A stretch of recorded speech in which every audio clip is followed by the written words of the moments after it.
you, Karen. See, we're all good with our recording. So we've been chatting a little bit here, but good afternoon, everyone. Thank you all so much for being here. I always like to say happy Friday Eve. I don't call it Thursday anymore. I just call it Friday Eve. So we're almost there. Congratulations to all of us. I hope you all are enjoying this beautiful weather today. My name is Talene Tokat. I am an inclusion specialist with Early Choices. I'm joined here with Anne. Good afternoon, everybody. Happy to be here and really happy that we get to share our topic today. Yeah, so we're going to be diving into practices that create inclusive preschool programs. And we know our time is pretty limited here with our hour and a half, but we love to hear from all of you. We'll have some opportunities for you all to chat with one another in breakouts. But in the meantime, please feel free to let us know where you're from in the chat if you haven't already. We always like to know who's here in the room with us and which area they're coming from. So we can go ahead and get started. Right.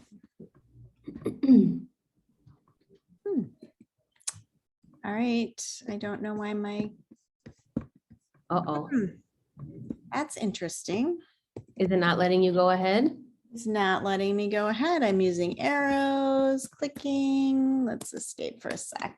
And if needed, and we can swap. Well, I've never had this happen. Come on. Of course it happens now. Yeah, let's try this. Let's see if that works. We'll just get off that slide. Nope, it's not letting me, Talene. Okay, no worries. I can take over. Oh my goodness. All right. Round two, everybody. Just when you think that you got it all figured out. Oh, look at that. We got people like, oh, I did see some south suburbs, far west, Rock Island, Skokie North. Awesome. Carpentersville. I'm close to you. Actually, I live in that district. Sycamore by NIU, Highland down south. Great. Everybody. Yeah. Wonderful. All right. Thank you, everyone, for being here. All right. Let's keep on going. So yours works. Yes, we got it. All right. Thanks, everyone, for your patience. We're on Zoom all day, every day, but there's always a new surprise to be discovered. So we're just rolling with those punches. So just to give you all a heads up of where we are headed for our time together today, we are going to be diving into the 3 key features of inclusion. We're going to be talking a little bit about high quality practices, routines within routines, which can be another very helpful tool. We'll talk a little bit about planning, and then we have provided a handout that has a ton of different resources. So today we're going to be really focused on some of the ways that you can think about how to organize those practices or how to be a little bit more intentional with supports. But if you're looking for a little bit more concrete information around practices or just other components of what makes inclusion work, all of those links are within that handout that we've provided. And then the other thing to keep in mind is that we only have an hour and a half, but Anne, myself, the Early Choices team is always happy to talk further about inclusion or practices. So please feel free to reach out to us. Our email addresses are on that handout as well. We always love talking about this topic. So we're always happy to dive a little bit further into it with you. And then we will have, as I mentioned, a couple breakout rooms today as well to give you all an opportunity to chat with one another and share some of your great ideas too. So we know there's many familiar faces in the room, but for those who may not be as familiar, we do want to give a quick overview of who Early Choices is, what we're really all about. So we are the inclusion initiative of the Illinois State Board of Education. There are 6 of us, 4 of whom are full-time. 4 of us are full-time, and we cover the entire state of Illinois. So we like to think of ourselves as a small but mighty team. And essentially our goal is to promote increasing high quality, inclusive early care and education for every single child birth through age 5. So essentially increasing the number of children with disabilities who are receiving their supports and services within the general education classroom. We do this a number of ways. So we provide technical assistance assistance to programs, school districts who are looking to improve their inclusive practices for their students. And we often meet with them regularly throughout the school year and talk about all the different components of what makes inclusion work. We also have a strong passion for empowering families and making sure that they have access to the appropriate resources and information to make sure that they can advocate for their child as much as possible. And then we also collaborate with a lot of other Illinois entities. So ECPL, we work a lot with StarNet and other folks as well to make sure that we're getting out the word and talking about these kinds of inclusive practices as widely as possible throughout the state. So that's just a little overview of what we do. And again, if you ever have any questions about that, please feel free to reach out to us directly. All right, now we're going to be doing a lot of talking, but we know that there are so many of you here and there are a lot of different strengths already happening within your programs and within your classrooms that we would love to learn a little bit more about. So what we're going to do now is we're going to take about 10 minutes. We're going to put you all into breakout rooms. You'll be with about 4 or 5 other folks. And we want you to explore this question. So what is it that you're already doing within your programs or classrooms that promote inclusion of children with disabilities? We know, again, that we always want to be celebrating what's going right within our programs before we start digging into what we want to change or what we want to work on. So we really want to take a moment here to focus on what is it that you're already doing to promote full inclusion? Now we do have an idea boards and we'll put the link in the chat for you. I just did it, Talene. Oh, thank you so much. And so what you'll do is you'll be able to chat with folks in the breakout, but you'll go ahead and open up that link in the chat and you'll notice that there is a new tab or new window that will open up on your internet browser. And you'll see there that this same question is posted there, but right next to that question, there is a green plus sign. So when you click that green plus sign, it will open up what looks like a Post-it note, and you'll be able to type in some of the great stuff that's coming out of the conversation that you're having within your breakout room. And then what we'll do is when we come back together in about 10 minutes, we will share some of those things that are there, and then we can share that with you afterwards as well, so you can have that collection of great ideas from all the folks in the room as well. Any questions about that? Welcome to unmute if you prefer. So chat in your breakouts. What are you already doing that's so awesome for children with disabilities and promoting inclusion? Throw it on a Post-it note in the idea boards, and then we'll share it all out when we come back together in about 10 minutes. Okay. Anne is working on our breakouts, and I'm going to go ahead and set a timer for 10 minutes now. Okay, so you should be invited to join a breakout room. And there might be somebody who just came in and I have to send you to one. So let me do that.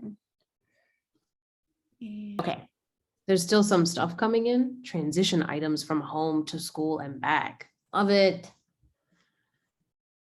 Ooh.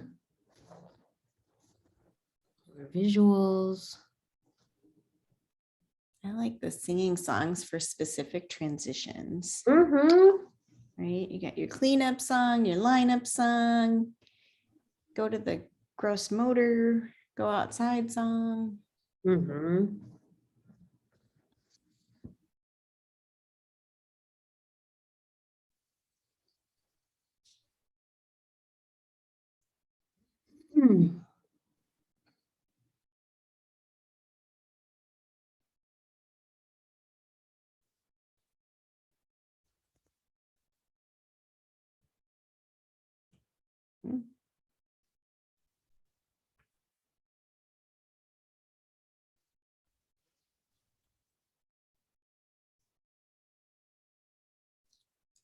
Right.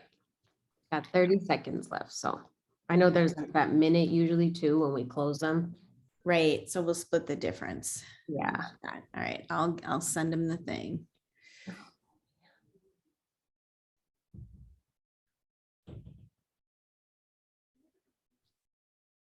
No one's flying in.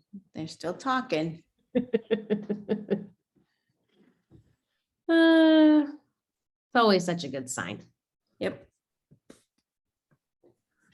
All right, they're slowly coming back.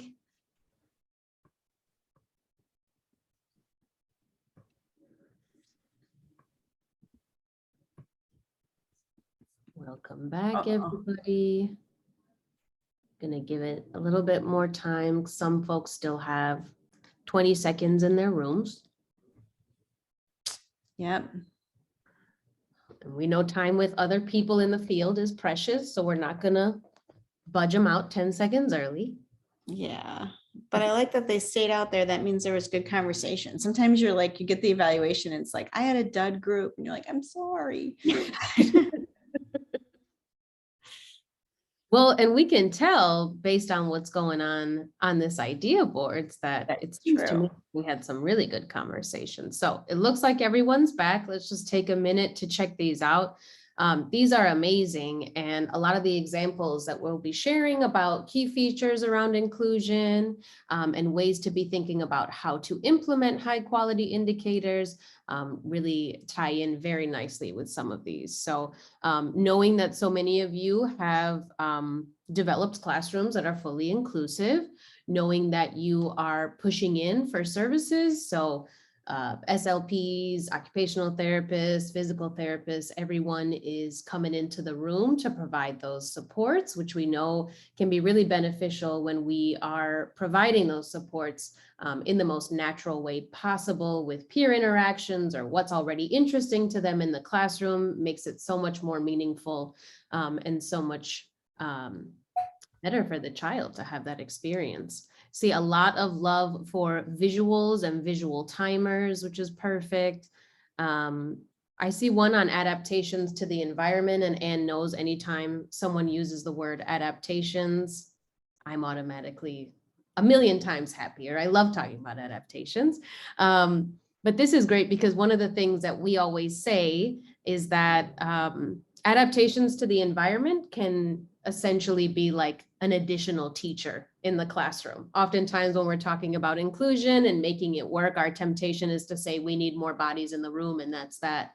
But the reality of it is that when we are setting up our environment in a very intentional way, that can be a complete game changer for what the word support can really look like. So that is awesome. And I was going to say, there's a lot of specific ones on here too, right? Like sign language, cube chairs, fidgets, picture cards, sensory things. So there's a lot of great ideas on here. So we'll save this and we can share it with you. Yeah. So you can keep all these good ideas too. We are able to transfer that as a PDF, and so we can get you like a listed copy. Yep, I'll get it for you. Thank you. All right, let me get our PowerPoint up. We had a question about transcripts, so we have those on now on the PowerPoint side. So we'll be able to use those. Hopefully that is helpful. All right, we are going to go ahead and jump into what we mentioned before on our agenda. So those key 3 defining features of inclusion. I'm going to go through these pretty quickly, and the examples that we'll share will be brief, but very much parallel what you're seeing on that idea boards, which is awesome to see. So we're going to dive in just a little bit into access, participation, and supports. So to kick us off, when we think about access, what we're really thinking about is we have this definition here of providing a wide range of activities and environments for every child by removing physical barriers and offering multiple ways to promote learning and development. So the way that we like to think about access is almost, in my mind, 2 parts. So we think about it as both literally and figuratively opening doors for children. So we know that oftentimes when we're talking about children with disabilities, we want to make sure that the classroom is physically accessible for them. We always like to use the example of when we go to the grocery store, you see those sliding doors that open and close. It's kind of a similar idea when we're thinking about our classrooms. So are children with disabilities literally within that general education setting? Are they able to be learning alongside their typically developing peers? We also like to think of it in terms of them being able to access the classroom in terms of If you need something like a ramp, or you need something that you're thinking spatially in terms of how your centers are set up so that children are able to access every single aspect of the classroom that typically developing child would. So making sure that they have access to all the same materials, all the same books, all the same activities, and then all of those physical barriers that may come into play are eliminated so that children can fully be a part of that classroom physically. But we also think about it as a way for them to access activities, participation, communication with peers. So there's really that idea of them being able to access full engagement within the classroom as well. So thinking about them having the same opportunities for learning, even if they look a little bit different than they might for some of the other children in the classroom, we want them to be able to have those learning and development opportunities and have access to all the same lesson plans and themes and curriculum that you may have for the rest of the children within the classroom. So thinking both literal and figuratively, opening doors for these kiddos. So just a couple examples of this. You all mentioned visuals, which is fantastic. And we have an example of that on the left-hand side here. So having that visual schedule to show children, what are we doing right now? Where are we headed? What does the rest of the day look like? To kind of help them get regulated and understand what's coming next or what the expectation is for that time. And knowing that this can be as individualized as needed based on that child. It can be even more specific or broken down more specifically to what's happening throughout the day. And we'll talk about that a little bit later on and what that can look like. But knowing that there's so many ways to modify the schedule so that children can have a better understanding of the steps required of them or how they want to go about a certain activity or task. This picture on the right is one of my favorites, but this kind of gets back to that idea of being able to access some engagement with peers. So we have two children at snack time here. The adult, who I love the fact that they're sort of sitting back as well, but they are providing some support for these two children to be able to communicate with one another. So whether one of the children is verbal or not is really not the main point here. It is that they're able to use that tool to be able to interact with one another and have a really meaningful conversation throughout snack time. So again, getting back to that idea that access does include that engagement and that interaction with peers as well, not just the fact that they're able to sit at the table for snack time with their peers. All right, and so we've talked a little bit about getting children literally into the classroom, getting them able to access those peers, but we also want to make sure that they are able to fully participate. So participation is sort of that second feature where we're really talking about using a wide range of approaches to make sure that they are able to engage in all the same play and learning activities as their peers. This is really the way that we can promote that sense of belonging, and it's never enough for the child to just physically be in the room.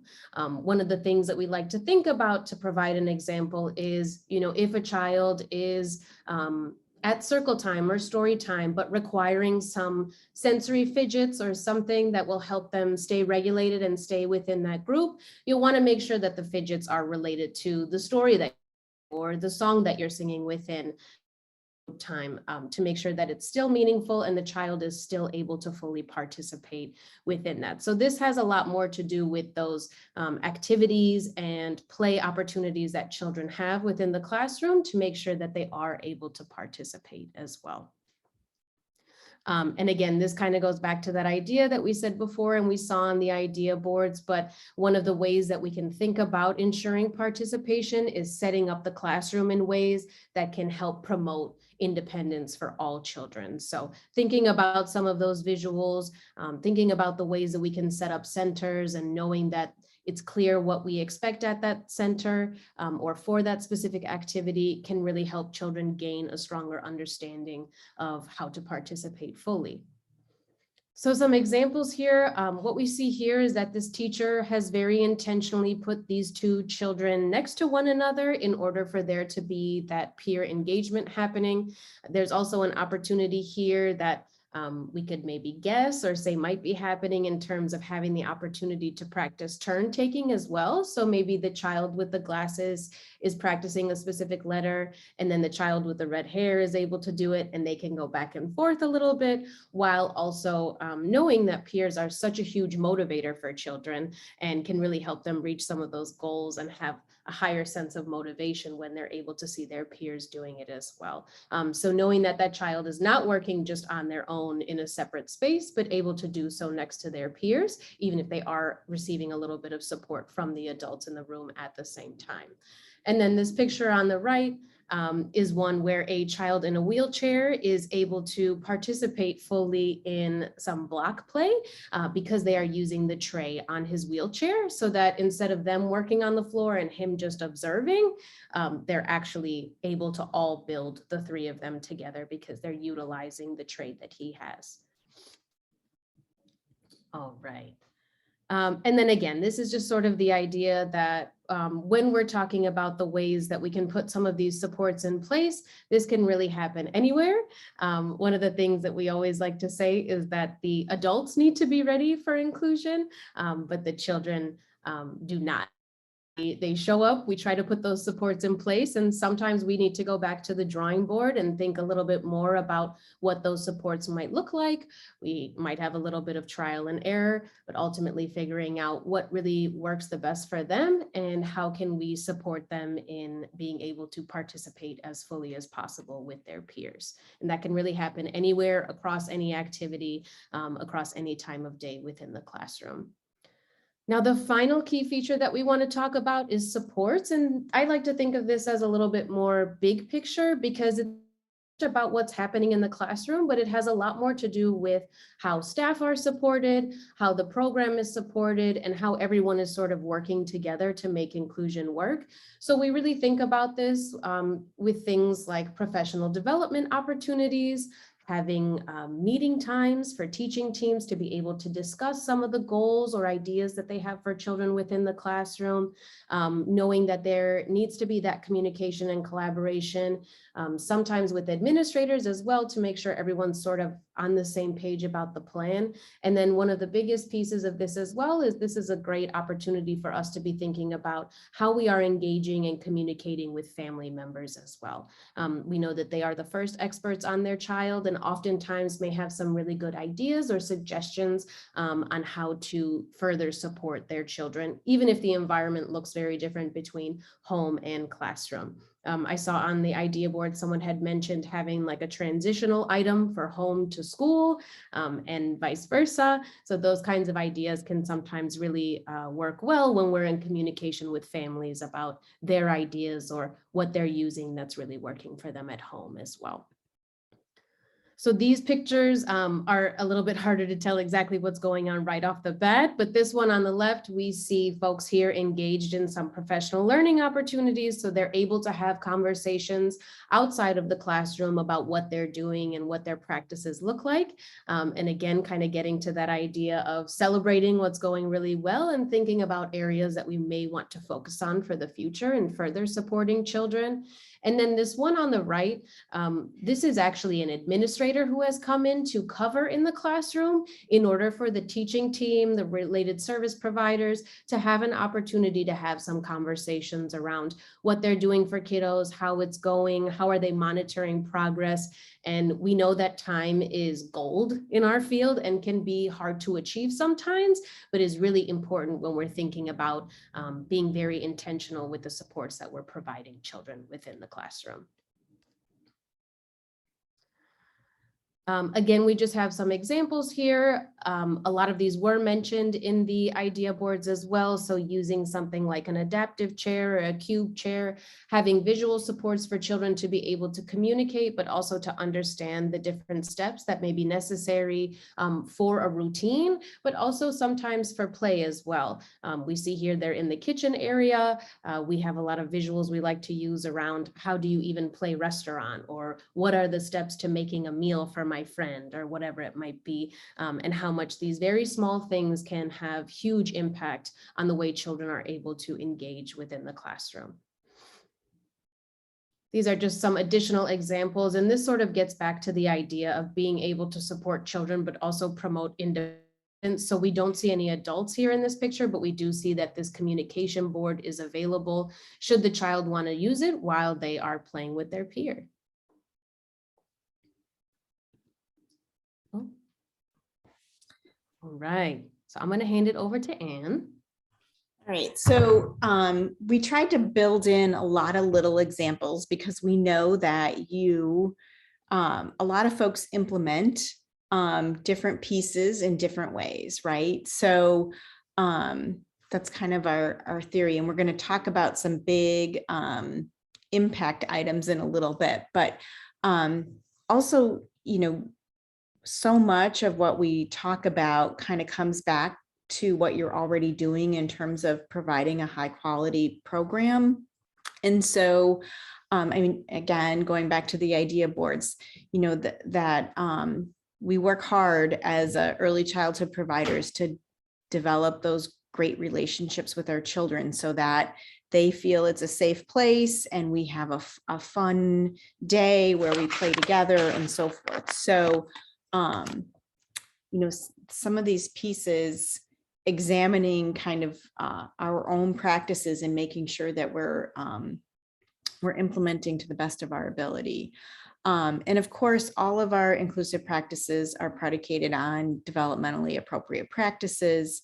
And we want to make sure that we're always keeping children with their same age peers and being developmentally appropriate in our activities and in our planning.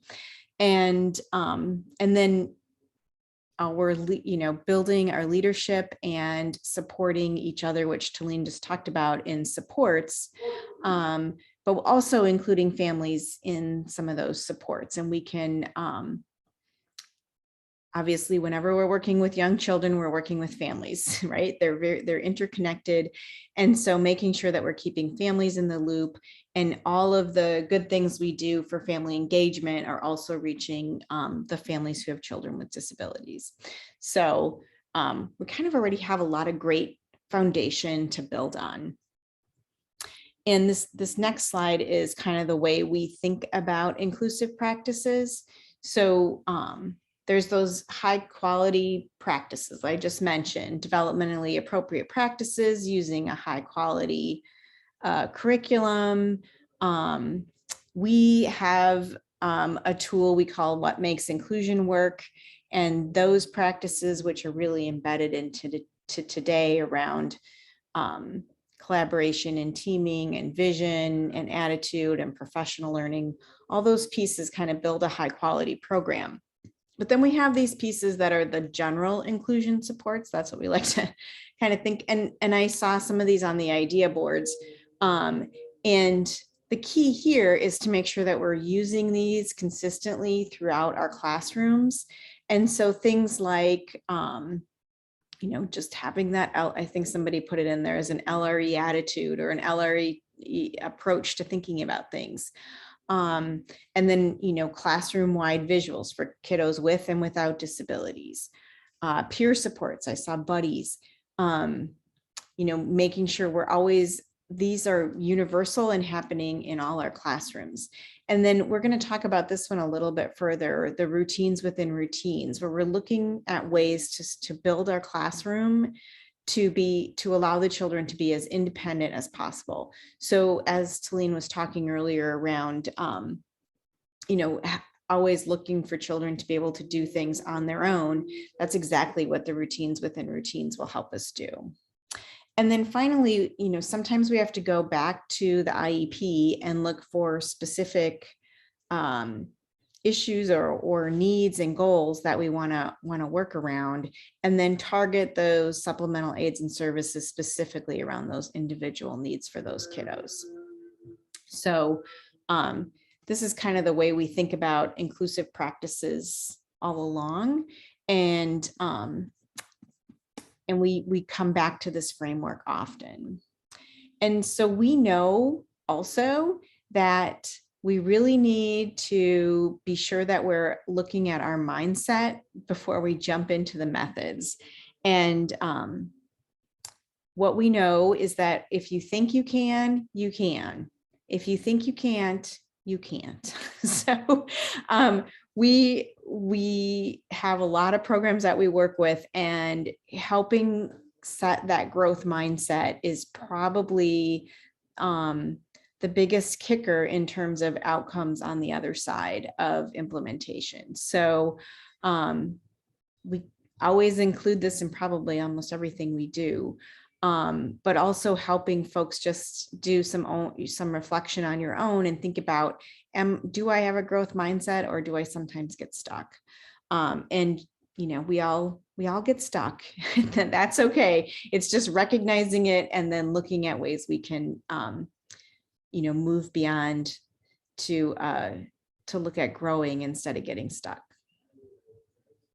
So and another kind of big key feature that we could end up, I was thinking, Talene, we should put that in the overview slide, is this idea of transdisciplinary services. And so, and I saw that up in the idea boards around therapists in the classroom. And this is really key. And it isn't, it's therapists being in the classroom, but it's also this kind of circle in the middle where everyone comes together.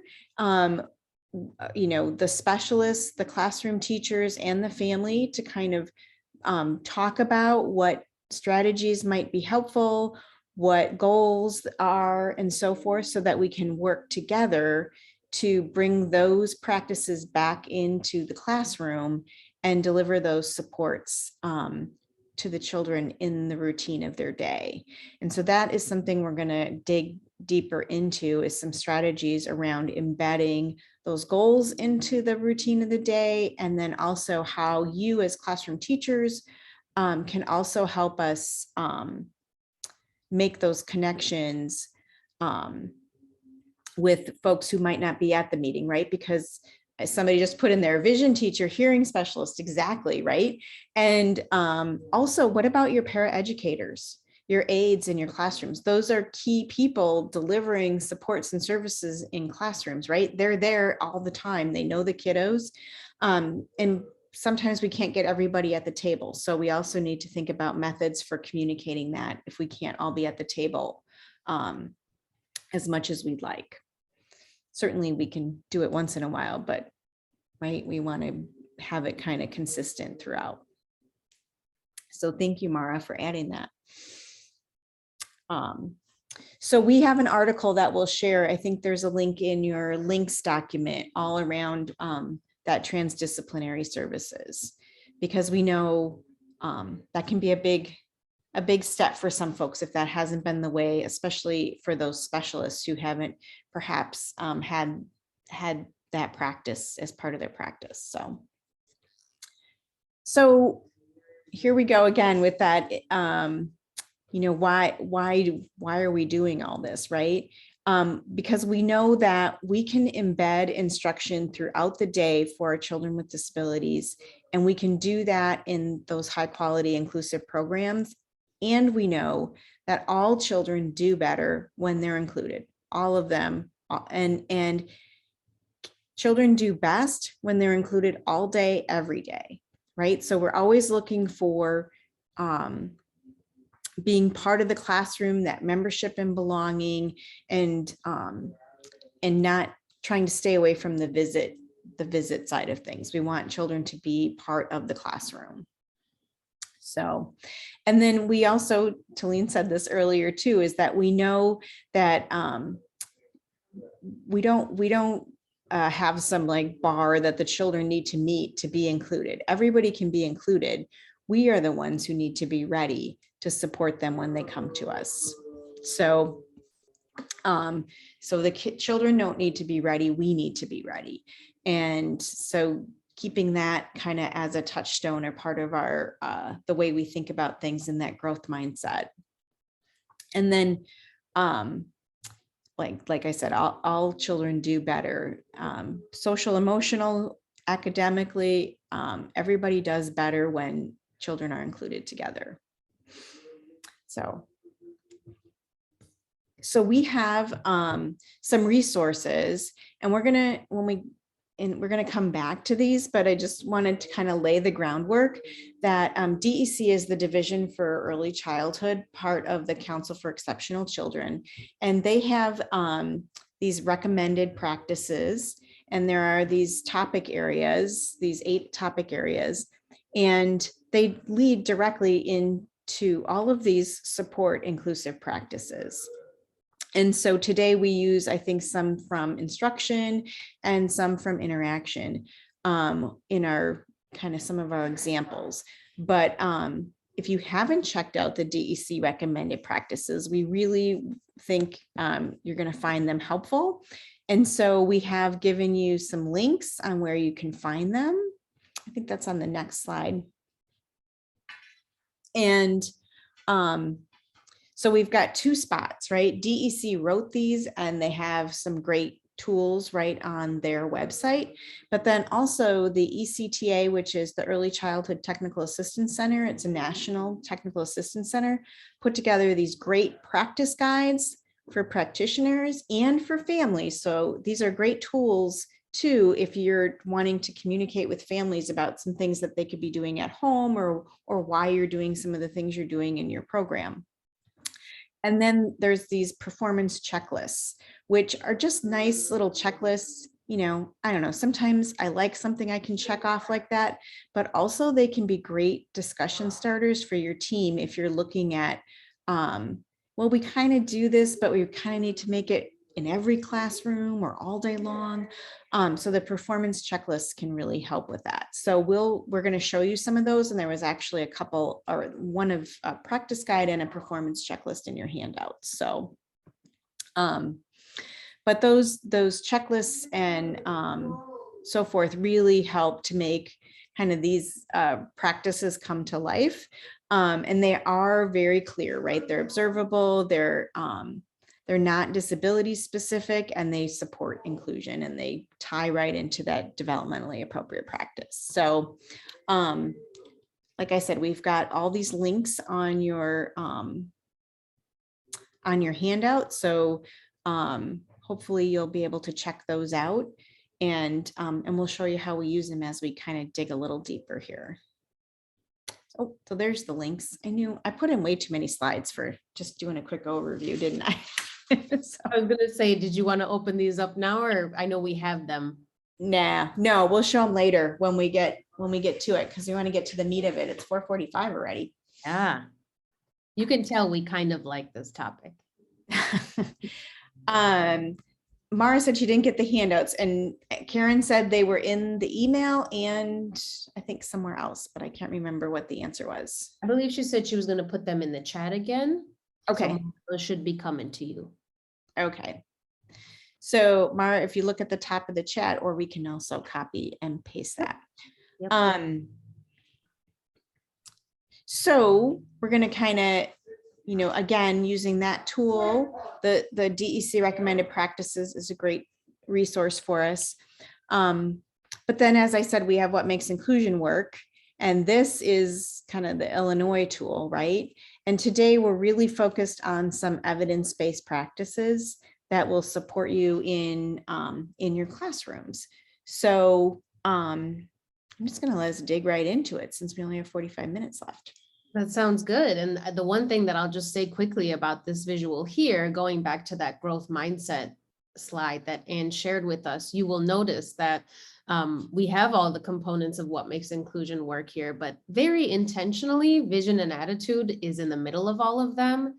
And really what that means to convey is that that's the foundation for all of it. So that's why we like to spend a lot of time talking about these other organizations that know that in conjunction with that over 40 years of research, this is really what makes the most sense in serving all children as best as possible and giving them the richest learning environment possible. So having that buy-in and understanding why this is important is really going to set the stage for everything else that comes from that, whether it be these evidence-based practices or it be around the conversations you're having with teams. That's kind of where it all starts. So just want to highlight that again, because we just love that quote of, you think you can or you think you can't, you're right. That's right. It. All right, so we are going to go ahead and get back into it. And this is another one of our, you can tell we're very visual people. We love some of our slides that kind of highlight the ways in which we like to frame up our work. And again, getting back to that idea that sometimes we need these organizational pieces in place to help us frame up our thinking about how we're providing these supports. So one of the things that we like to think about a lot is sometimes when we're trying to think about supports, it could be because we're having a challenge in the classroom. There could be a lot of frustration attached to what's happening, and taking some of that emotion out of it to think about, I just need to be a little bit more concrete in the ways I'm thinking about how I'm going to provide support can help us get a little bit more clear-minded in terms of how we want to move forward. And that's why we love those things like those checklists, because it just helps us see, am I doing this or am I not doing this? And, is this where I need to start? So just something to keep in mind when we're looking at something like this slide. So we think about these as sort of 5 of the main indicators of how we want to think about the supports that we're implementing within the classroom.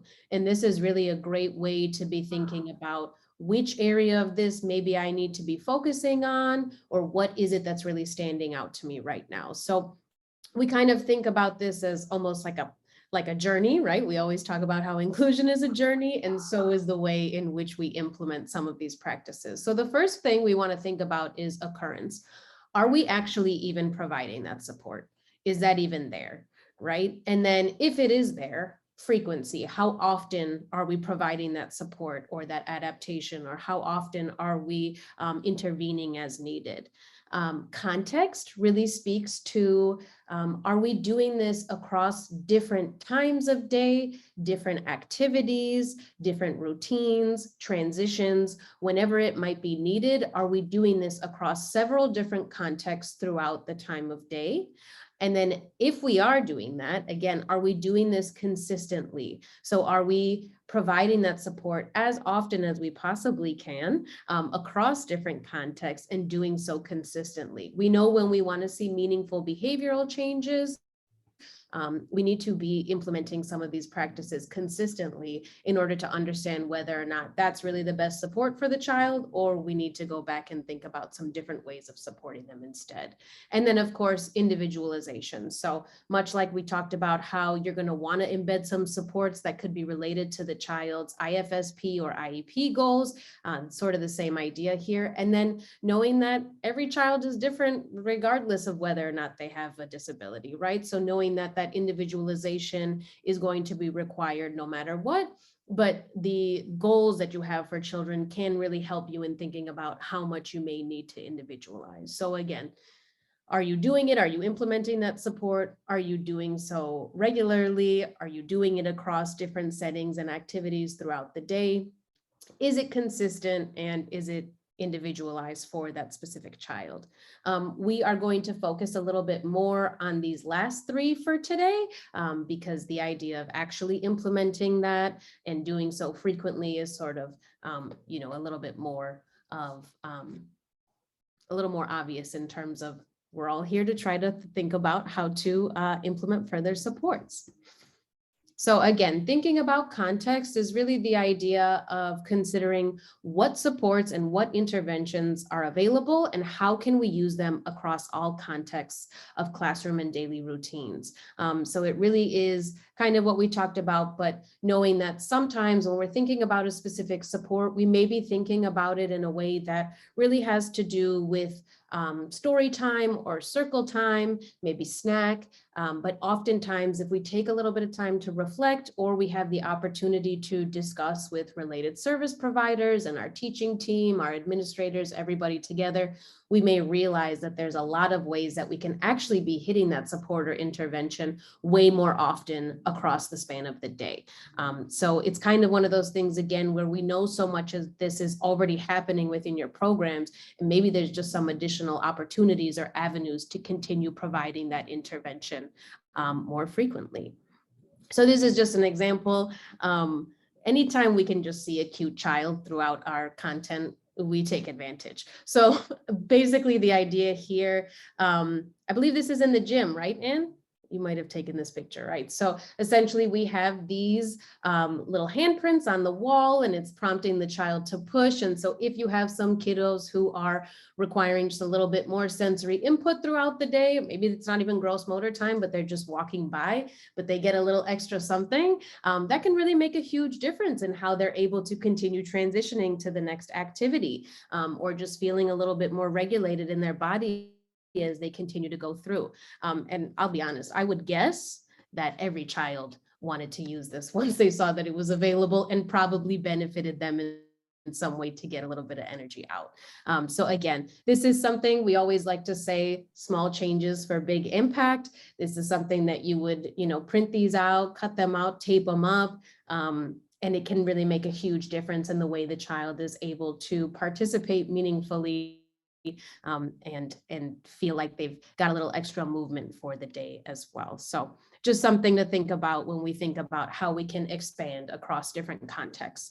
So again, thinking about sometimes we are tempted to think that when we are trying to reach those IEP goals, it really feels like we should just be doing that separately with the related service professional in a one-on-one capacity, and they're getting it in a really targeted way, and they're good to go. But the reality of it is that children are going to learn in a much more meaningful way if they're able to receive those services and supports in their most natural environment, if they're around their peers. So obviously, like we said, peers can be huge motivators, but play is an opportunity for learning and for fun. And if we're able to embed goals at the same time, that's just a win-win-win, right? So knowing that we can take some of those IEP goals, the other goals that we may have for children as well, and target those within the activities or routines that we have throughout the day, really maximizes our time with children and really allows them the opportunity to learn in the most organic way possible as well.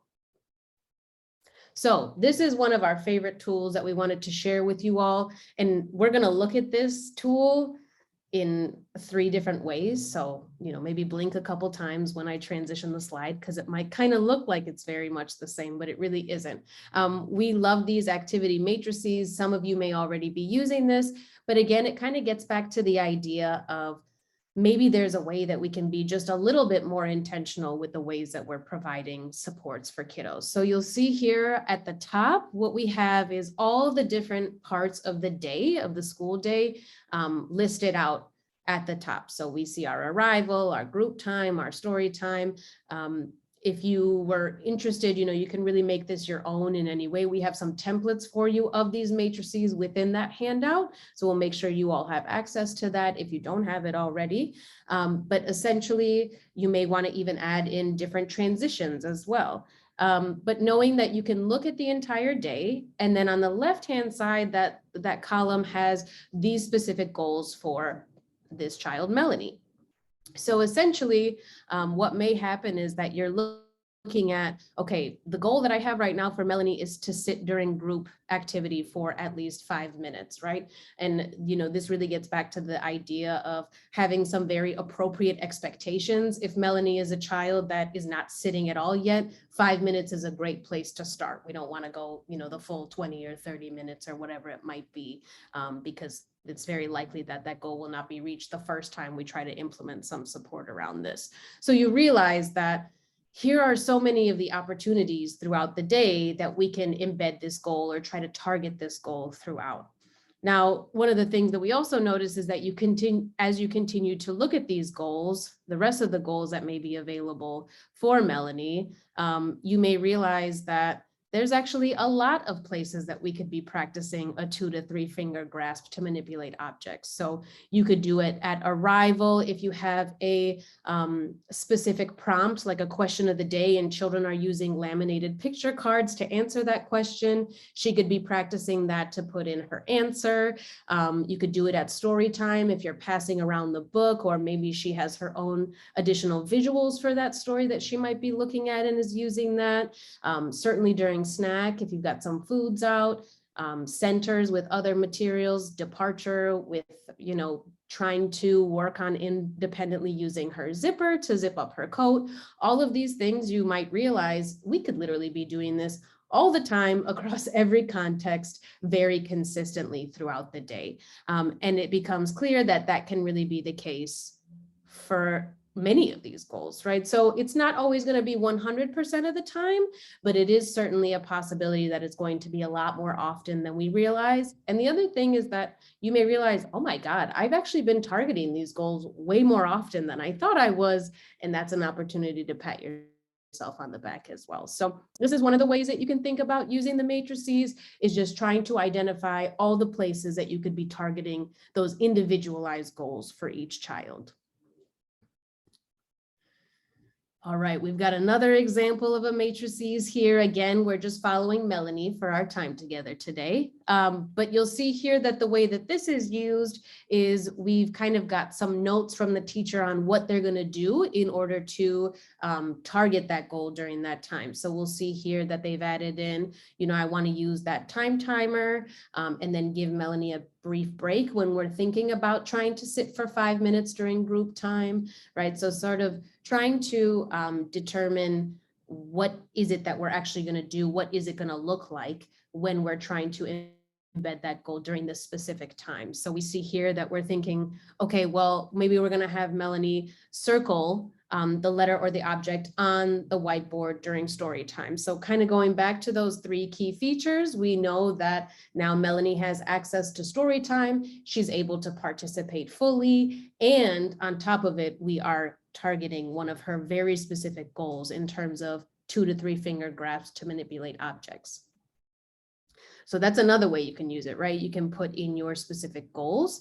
And then, of course, when we're putting in all these different ideas for supports, we want to make sure that we are collecting some data on how that's actually going, or monitoring progress to make sure, does this really feel like the best way to do this? So keeping in mind, again, that, right, we said that we were going to have that goal of her circling at the whiteboard.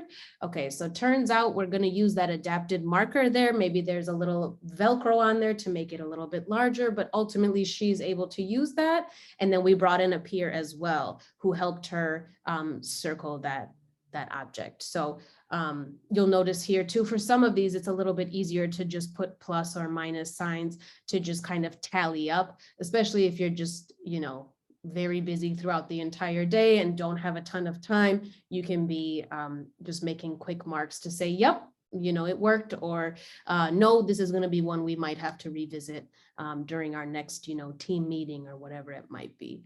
So again, there's a lot of different ways that you can use the matrices. You can use it to just identify where you want to target those goals, what you're going to do to target those goals, and then monitoring data for how it's going. And again, when we think about using these, we really think about using them as a team. So having the entire teaching team involved, maybe bringing in related service to have them help monitoring as well, or giving some suggestions on, you know, some of these specific goals, you know, maybe having a speech language pathologist have some suggestions around how you're bringing in more of those 3 to 4 words, utterances, or whatever it might be. And then, you know, administrators as well, if you feel like there's some specific support you may need, or just planning time that you need support for. Oh yeah, we really liked our animations on on this one. All right. So again, you know, we talked about those specific templates that you can use, and there's a ton of other ones, but also you can make your own. It can look whatever makes the most sense for your program. Maybe you want to have one matrices that you're using for multiple children at the same time. Maybe you're finding that there are some things you're doing for one specific child that might actually be really beneficial for another child. So you say, I'm just going to go ahead and use that exact same one, or just alter it a little bit. So there's a ton of different ways that you can use it. But what we'd like to do now is go ahead and get into another breakout room. You'll be with the same folks, I believe. I'll see, yeah, Anne's nodding. So you will be with the same folks, but just to take an opportunity to hear from one another. Are you using something like this, or are you interested in using something like this? Maybe there's some really great ideas within your group members that you want to hear from or try out. thinking about, the benefits of a matrices or the ways that maybe you've already made it your own or plan to do so in the near future. Okay, so I put that very brief summary of what you just said around talking about what you already use for embedding or keeping track of strategies and tracking data in the chat. And I will open the rooms. And I think we're going to have about 5 minutes. Sure, I'll set my timer now. A little shorter. And we'll let y'all go have a little conversation. Oh, okay. They're still chatting. All right. Which is fun.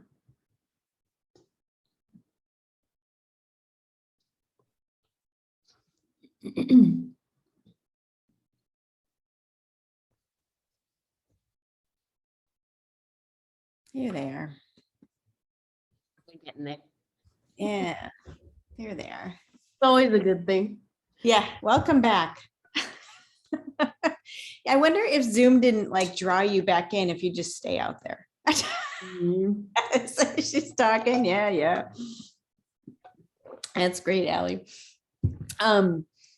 So did anybody have any big aha, like great things that they're like, oh my goodness, I gotta like tell other people about that in your breakouts? I think Ashley should share what she does. I'm putting you on the spot, Ashley. If she's back.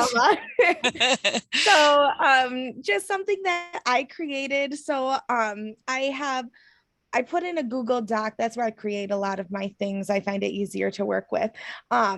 But I created kind of almost like a Post-it note or like a note card. It's like about 5 by 7. And so I put my students' goal at the top, and then I have a set for each trimester, and I'll have for each kid all on a little binder ring, and I color code my students. So it's easy to flip through and be like, okay, if I'm working on this goal today, I can flip through and, check, or however I do, my system, whether checks, pluses, minuses, X's, things like that. And so I find it very easy and accessible to just grab it off the hook and mark when I'm, assessing, or even when I don't think I'm going to be assessing. I'm like, oh, this is your goal. I'm going to check this off. So I find that it's like a lot easier because it's only like a 5 by 7 piece of paper. It has their goal that they're working on the top.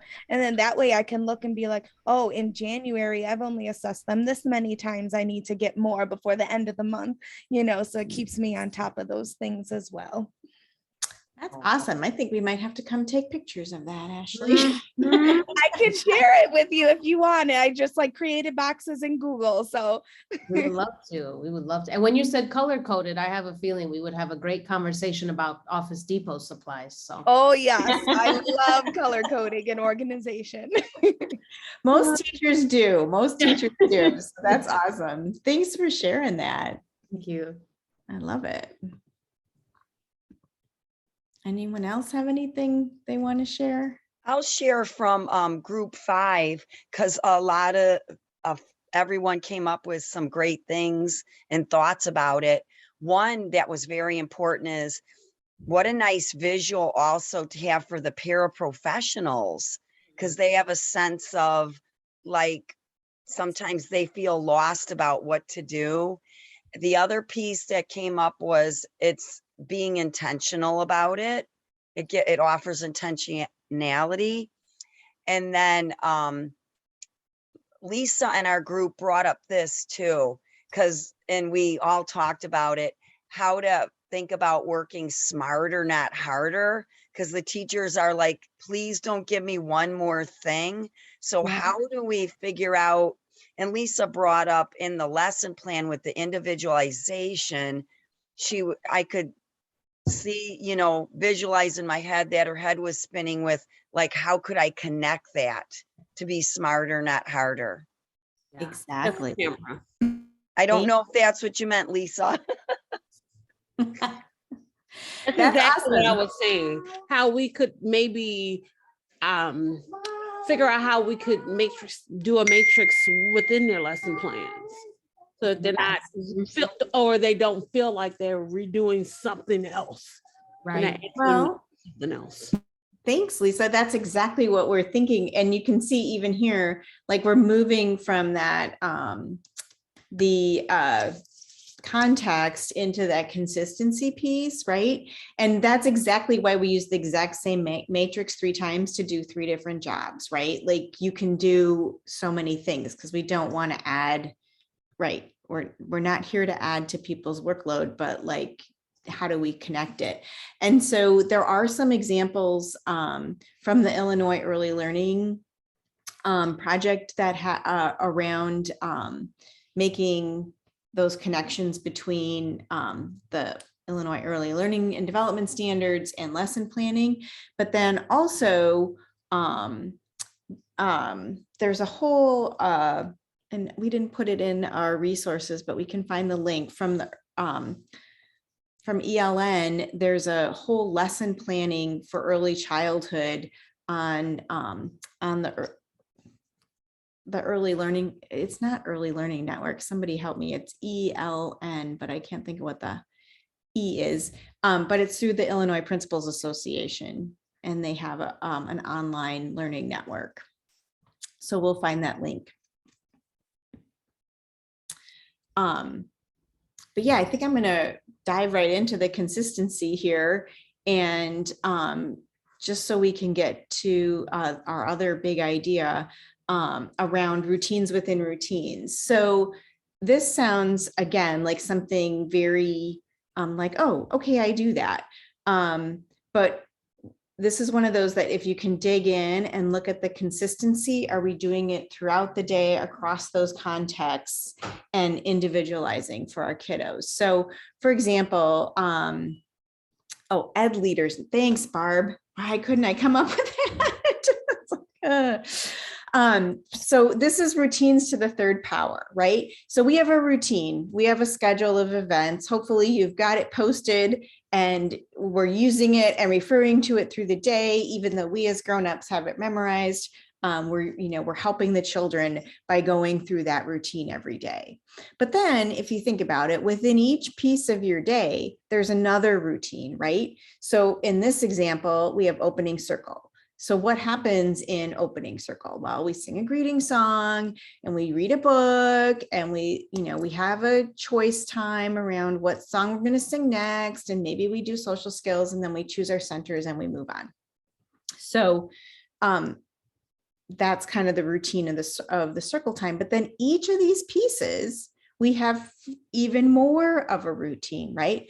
So if we're reading a book, then we always, we may have a routine in there, and we might want to make sure that we always adhere to our routine, because that gives predictability and it helps our children learn.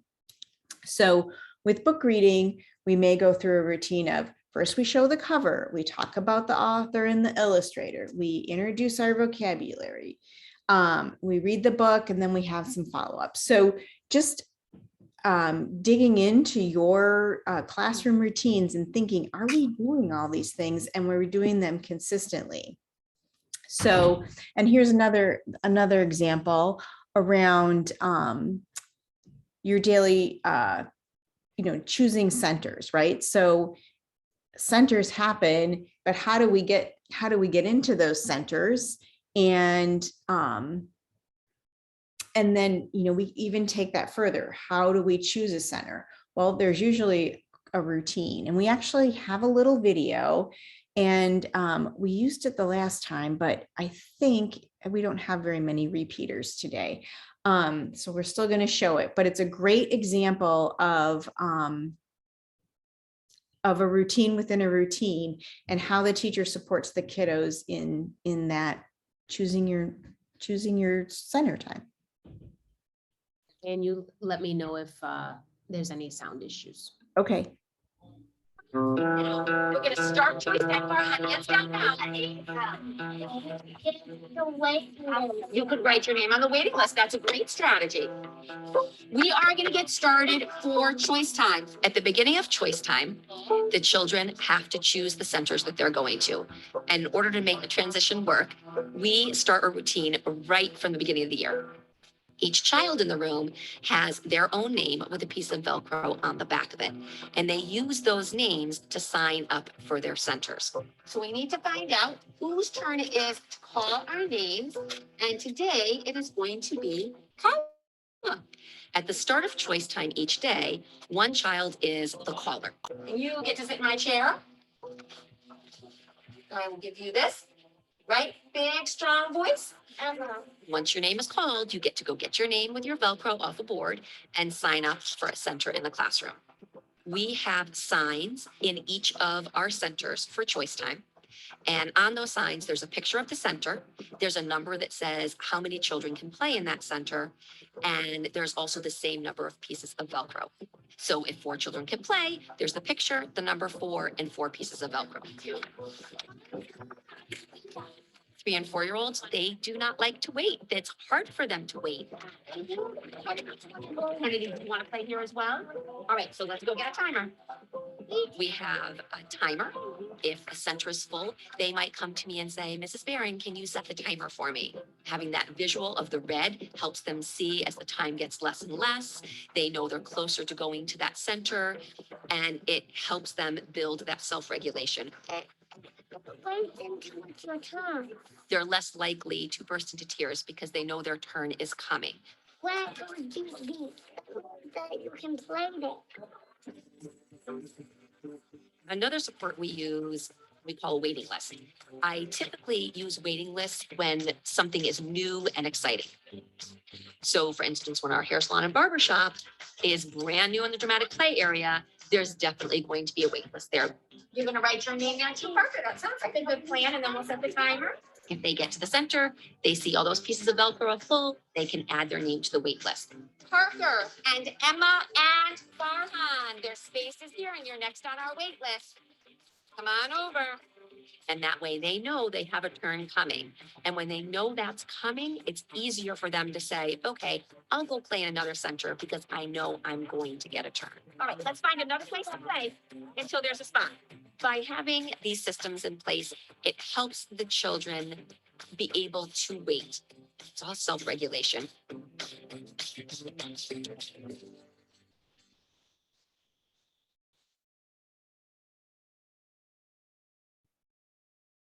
Okay, so that was just a little quick, right, routine. The link, Barb, for the video is on the links document. I think it's called the Edutopia video, so it should be on the links document. It's a great little strategy, right? And then just love the ability to kind of look a little deeper, and then it's consistent because the children know it, right? They know that there is a wait list. They know how it works. He could tell you when it goes beep, then it's my turn. Those pieces are so huge in kind of building those supports for children throughout the day.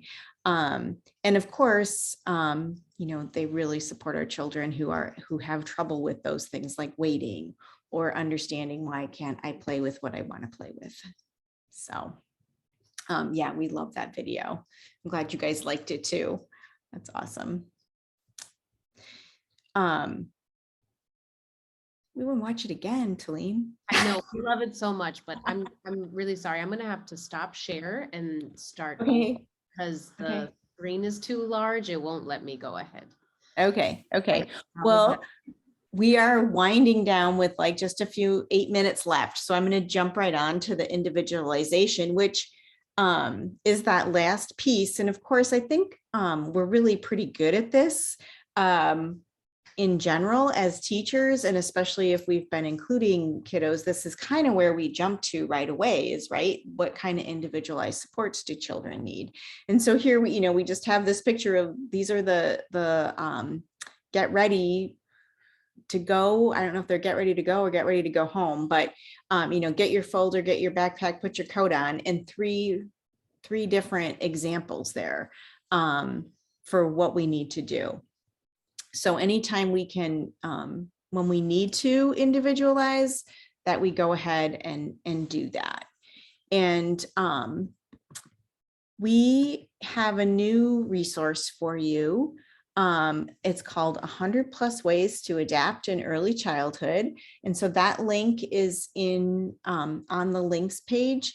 And we just brainstormed a whole bunch of different adaptations that you can use. And it's kind of based on centers or parts of the day. So there's a transition one, but then there's also like a science center and a writing center. So just kind of like, a bunch of ideas that may or may not be helpful for you, but we just thought that was a good way to kind of think about that individualization. And then I hinted earlier around the DEC recommended practices. And so this is that a practice guide. I think it's a practice guide for practitioners. Yeah. And so you can see here, and you have it as a handout, but basically it kind of gives you a little description of the practice. So, using peer social interactions, supporting peer interactions. It kind of talks about what that is. And then in the quick peek section where the picture is, they kind of give you a little scenario about what that looks like. So for some of you, you might think, oh, that seems kind of basic. But again, when we're communicating with a whole bunch of different folks who might not have as much expertise, this can be a great resource, and can also be, again, a discussion starter that you can use with teams and families. And there are practice guides for families too. And I also should mention they're available in English and Spanish. And then we have these checklists. So again, when we're individualizing, this one is about instructional practices, right? So this is a little bit more around what are we doing to support embedding those practices throughout our day. And so you can see it's very, it gives you little percentages and stuff. And if that works for you, great. But if you're more of a touchy-feely person and you just want to talk through it, it can just really guide some discussion. So these were just some great ways to kind of think about some of that individualization and kind of tie it back to those great tools from DEC and the ECTA Center. So, whew, wow. I feel like we gave you a lot of information there. But we know too that when you join a webinar like today, you get some really great ideas. But we really hope that you will write down and go away with a plan about what you want to use. And if that's contacting Ashley to get her cards, that could be your thing. Or it's going in and digging in those matrices and thinking about what's going to work for you, or looking at your routines within routines and kind of digging deeper and looking for those throughout your day and where you can build those in. So I think we have like a little question here, just kind of to wrap up today. What has you excited to learn more? What are you excited about? What are you going to go try? You can unmute or just throw it in the chat, whatever works for you. People who enjoyed our time together. So that is awesome. Thank you all so much. Matrix, routine within routines. Yep. I know we put a lot of links in there, so it might take a little time to identify your favorite. I tried to put them in the order we talked about them, so hopefully that was helpful.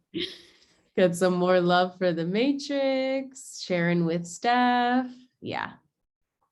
Yeah, it's just such a great organizational tool. Just makes it a little more straightforward when it doesn't feel like that when you're in the classroom day in and day out. Alma checked out the 100 plus. Hey, great. Yeah, that's hot off the presses, man. We just finished that. So I just printed it up too. So I have it now printed and on my screen. Very pretty. Yeah. And early choices, we can't just write down the information. We have to try to make it look visually appealing too, or we can't do it. Yeah, so if you haven't checked it out yet. Linking matrices to the lesson plans, absolutely. Awesome. Great. Love it. Great. All right, and then this is just a little reminder about that article around the transdisciplinary services. This is relatively new too. I think it came out this summer. So if you check that article, we've got it in our live binder for you. So if you aren't a member of whatever organization, you can still get it. That's right.